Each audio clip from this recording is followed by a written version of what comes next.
Hello everyone and welcome back to another video from Quick Guide. Today in this video I'm going to show you how you can log in into your Great Southern Bank account.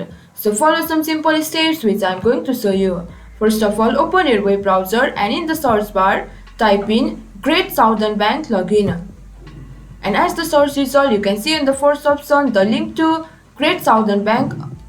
You can see in the first option Great Southern Bank online banking. Click on it. It will take you to the official website of Great Southern Bank. It will take you to this interface and over here enter the customer ID of your account. Once you do that, enter your password. To confirm what you have typed, click here on the eye icon. And once you do that, click on login. You will be logged into your Great Southern Bank account. And in case if you guys forgot your login credentials, click here forgot your details to reset it. And if you want to create a new account on Great Southern Bank, click here on register today. So this is how you can log in into your Great Southern Bank account. This was for this video. Hope you guys understand and find our video helpful. If you did, please do not forget to hit the like and subscribe to our channel. And also hit the bell icon for latest videos and drop a comment for reviews and more content like this. I will see you guys again in our next video.